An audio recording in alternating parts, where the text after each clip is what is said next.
Such was Ivan Ilyitch's life for 17 years after his marriage. He had been by now a long while prosecutor, and had refused several appointments offered him, looking out for a more desirable post, when there occurred an unexpected incident which utterly destroyed his peace of mind.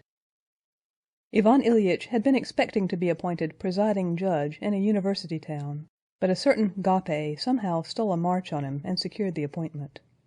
Ivan Ilyitch took offense, began upbraiding him, and quarreled with him and with his own superiors. A coolness was felt towards him, and on the next appointment that was made he was again passed over. This was in the year 1880. That year was the most painful one in Ivan Ilyitch's life.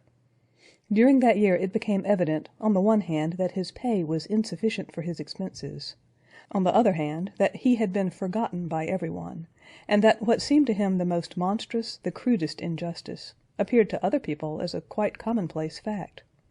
Even his father felt no obligation to assist him. He felt that everyone had deserted him, and that everyone regarded his position with an income of 3,500 roubles as a quite normal and even fortunate one. He alone, with a sense of the injustice done him, and the everlasting nagging of his wife, and the debts he had begun to accumulate, living beyond his means, knew that his position was far from being normal. The summer of that year, to cut down his expenses, he took a holiday and went with his wife to spend the summer in the country at her brother's.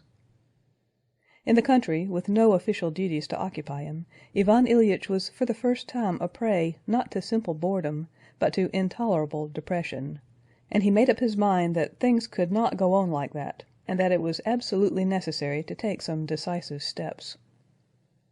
After a sleepless night spent by Ivan Ilyitch walking up and down the terrace, he determined to go to Petersburg to take active steps and to get transferred to some other department, so as to revenge himself on them, the people, that is, who had not known how to appreciate him. Next day, in spite of all the efforts of his wife and his mother-in-law to dissuade him, he set off to Petersburg. He went with a single object before him, to obtain a post with an income of 5,000. He was ready now to be satisfied with a post in any department, of any tendency, with any kind of work. He must only have a post with 5,000, in the executive department, the banks, the railways, the Empress Maria's institutions, even in the customs duties. What was essential was 5,000. And essential it was, too, to get out of the department in which they had failed to appreciate his value. And behold, this quest of Ivan Ilyitch's was crowned with wonderful, unexpected success. At Kursk there got into the same first-class carriage F.S. Ilyin, an acquaintance, who told him of a telegram just received by the governor of Kursk, announcing a change about to take place in the ministry. Pyotr Ivanovitch was to be superseded by Ivan Semyonovitch. The proposed change, apart from its significance for Russia, had special significance for Ivan Ilyitch from the fact that by bringing to the front a new person, Pyotr Petrovitch, and obviously, therefore, his friend Zahar Ivanovitch, it was in the highest degree propitious to Ivan Ilyitch's own plans. Zahar Ivanovitch was a friend and schoolfellow of Ivan Ilyitch's. At Moscow the news was confirmed. On arriving at Petersburg, Ivan Ilyitch looked up Zahar Ivanovitch, and received a positive promise of an appointment in his former department, that of justice. A week later he telegraphed to his wife, "Zahar Miller's place. At first report, I receive appointment." Thanks to these changes, Ivan Ilyitch unexpectedly obtained, in the same department as before, an appointment which placed him 2 stages higher than his former colleagues, and gave him an income of 5,000, together with the official allowance of 3,500 for traveling expenses.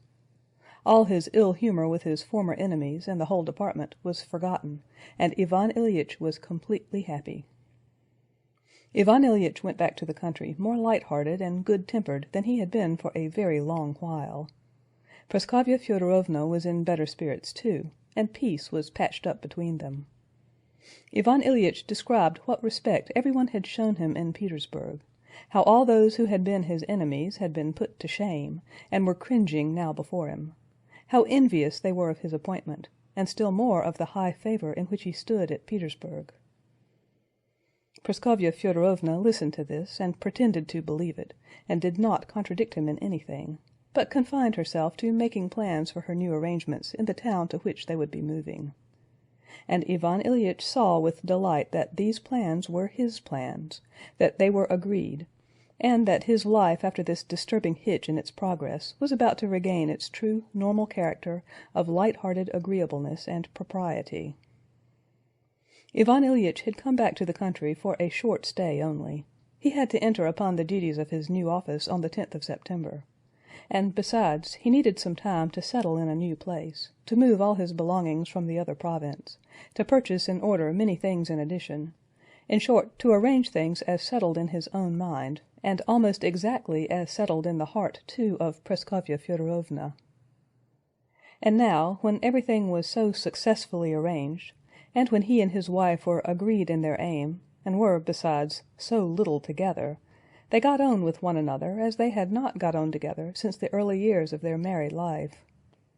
Ivan Ilyich had thought of taking his family away with him at once, but his sister and his brother-in-law, who had suddenly become extremely cordial and intimate with him and his family, were so pressing in urging them to stay that he set off alone.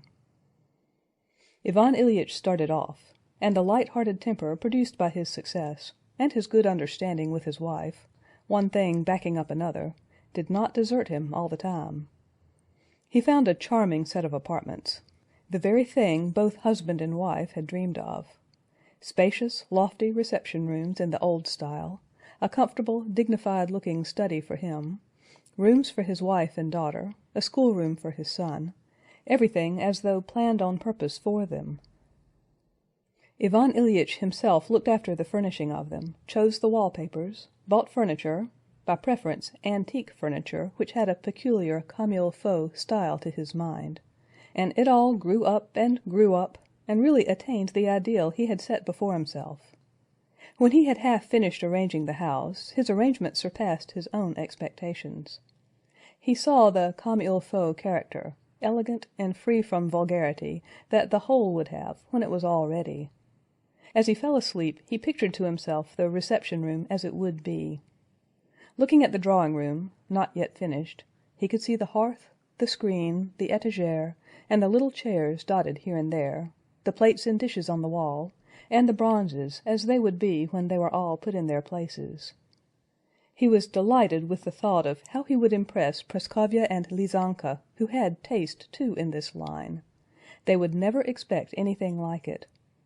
He was particularly successful in coming across and buying cheap old pieces of furniture, which gave a peculiarly aristocratic air to the whole. In his letters he purposely disparaged everything, so as to surprise them. All this so absorbed him that the duties of his new office, though he was so fond of his official work, interested him less than he had expected. During sittings of the court he had moments of inattention. He pondered the question which sort of cornices to have on the window blinds, straight or fluted. He was so interested in this business that he often set to work with his own hands, moved a piece of furniture, or hung up curtains himself. One day he went up a ladder to show a workman, who did not understand, how he wanted some hangings draped, made a false step and slipped, but, like a strong and nimble person, he clung on, and only knocked his side against the corner of a frame. The bruised place ached, but it soon passed off. Ivan Ilyich felt all this time particularly good-humored and well. He wrote, "I feel 15 years younger." He thought his house furnishing would be finished in September, but it dragged on to the middle of October. But then the effect was charming. Not he only said so, but everyone who saw it told him so too. In reality, it was all just what is commonly seen in the houses of people who are not exactly wealthy, but want to look like wealthy people, and so succeed only in being like one another. Hangings, dark wood, flowers, rugs, and bronzes, everything dark and highly polished, everything that all people of a certain class have, so as to be like all people of a certain class. And in his case it was all so like that it made no impression at all, but it all seemed to him somehow special. When he met his family at the railway station and brought them to his newly furnished rooms, all lighted up in readiness, and a footman in a white tie opened the door into an entry decorated with flowers, and then they walked into the drawing-room and the study, uttering cries of delight, He was very happy, conducted them everywhere, eagerly drinking in their praises, and beaming with satisfaction. The same evening, while they talked about various things at tea, Praskovya Fyodorovna inquired about his fall, and he laughed and showed them how he had gone flying, and how he had frightened the upholsterer. "It's as well I'm something of an athlete. Another man might have been killed, and I got nothing worse than a blow here. When it's touched it hurts, but it's going off already. Nothing but a bruise." And they began to live in their new abode, which, as is always the case, when they had got thoroughly settled in they found to be short of just one room.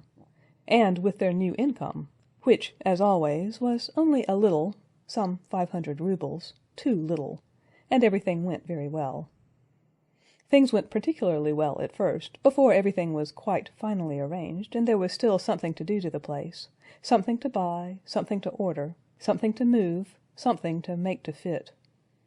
Though there were indeed several disputes between husband and wife, both were so well satisfied, and there was so much to do, that it all went off without serious quarrels. When there was nothing left to arrange, it became a little dull, and something seemed to be lacking, but then they were making acquaintances and forming habits, and life was filled up again. Ivan Ilyich, after spending the morning in the court, returned home to dinner, and at first he was generally in a good humor, although this was apt to be upset a little, and precisely on account of the new abode. Every spot on the tablecloth, on the hangings, the string of a window blind broken, irritated him. He had devoted so much trouble to the arrangement of the rooms that any disturbance of their order distressed him. But on the whole, the life of Ivan Ilyich ran its course as, according to his conviction, life ought to do, easily, agreeably, and decorously. He got up at 9, drank his coffee, read the newspaper, then put on his official uniform and went to the court. There the routine of the daily work was ready mapped out for him, and he stepped into it at once. People with petitions, inquiries in the office itself, the sittings, public and preliminary. In all this, the great thing necessary was to exclude everything with the sap of life in it, which always disturbs the regular course of official business, not to admit any sort of relations with people except the official relations. The motive of all intercourse had to be simply the official motive, and the intercourse itself to be only official. A man would come, for instance, anxious for certain information. Ivan Ilyich, not being the functionary on duty, would have nothing whatever to do with such a man. But if this man's relation to him as a member of the court is such as can be formulated on official stamped paper, within the limits of such a relation Ivan Ilyich would do everything, positively everything he could, and in doing so would observe the semblance of human friendly relations, that is, the courtesies of social life. But where the official relation ended, there everything else stopped too. This art of keeping the official aspect of things apart from his real life Ivan Ilyich possessed in the highest degree, and through long practice and natural aptitude he had brought it to such a pitch of perfection that he even permitted himself at times, like a skilled specialist, as it were, in jest, to let the human and official relations mingle. He allowed himself this liberty just because he felt he had the power at any moment, if he wished it, to take up the purely official line again and to drop the human relation. This thing was not simply easy, agreeable, and decorous. In Ivan Ilyitch's hands it attained a positively artistic character. In the intervals of business he smoked, drank tea, chatted a little about politics, a little about public affairs, a little about cards, but most of all about appointments in the service. And tired, but feeling like some artist who has skillfully played his part in the performance, one of the first violins in the orchestra, he returned home. At home his daughter and her mother had been paying calls somewhere, or else someone had been calling on them. The son had been at school, had been preparing his lessons with his teachers, and duly learning correctly what was taught at the high school. Everything was as it should be. After dinner, if there were no visitors, Ivan Ilyich sometimes read some book of which people were talking, and in the evening sat down to work, that is, read official papers, compared them with the laws, sorted depositions, and put them under the laws. This he found neither tiresome nor entertaining. It was tiresome when he might have been playing screw, but if there were no screw going on, it was anyway better than sitting alone or with his wife. Ivan Ilyitch's pleasures were little dinners, to which he invited ladies and gentlemen of good social position, and such methods of passing the time with them as were usual with such persons, so that his drawing-room might be like all other drawing-rooms. Once they even gave a party, a dance, and Ivan Ilyitch enjoyed it, and everything was very successful, except that it led to a violent quarrel with his wife over the tarts and sweetmeats. Praskovya Fyodorovna had her own plan, while Ivan Ilyitch insisted on getting everything from an expensive pastry cook, and ordered a great many tarts, and the quarrel was because these tarts were left over, and the pastry cook's bill came to 45 roubles. The quarrel was a violent and unpleasant one, so much so that Praskovya Fyodorovna called him "fool, imbecile," and he clutched at his head, and in his anger made some allusion to a divorce. But the party itself was enjoyable. There were all the best people, and Ivan Ilyitch danced with Princess Trufanov, the sister of the one so well known in connection with the charitable association called Bear My Burden. His official pleasures lay in the gratification of his pride, his social pleasures lay in the gratification of his vanity. But Ivan Ilyitch's most real pleasure was the pleasure of playing screw, the Russian equivalent for poker. He admitted to himself that after all, after whatever unpleasant incidents there had been in his life, the pleasure which burned like a candle before all others was sitting with good players, and not noisy partners, at screw, and of course a four-hand game. Playing with five was never a success, though one pretends to like it particularly. And with good cards, to play a shrewd, serious game, then supper and a glass of wine. And after screw, especially after winning some small stakes (winning large sums was unpleasant), Ivan Ilyitch went to bed in a particularly happy frame of mind. So they lived. They moved in the very best circle, and were visited by people of consequence and young people. In their views of their circle of acquaintances, the husband, the wife, and the daughter were in complete accord, and without any expressed agreement on the subject, they all acted alike in dropping and shaking off various friends and relations, shabby persons who swooped down upon them in their drawing-room with Japanese plates on the walls, and pressed their civilities on them. Soon these shabby persons ceased fluttering about them, and none but the very best society was seen at the Golovins'. Young men began to pay attention to Lizanka, and Petrushev, the son of Dmitri Ivanovitch Petrushev, and the sole heir of his fortune, an examining magistrate, began to be so attentive to Lizanka that Ivan Ilyitch had raised the question with his wife whether it would not be as well to arrange a sledge drive for them, or to get up some theatricals. So they lived, and everything went on in this way without change, and everything was very nice.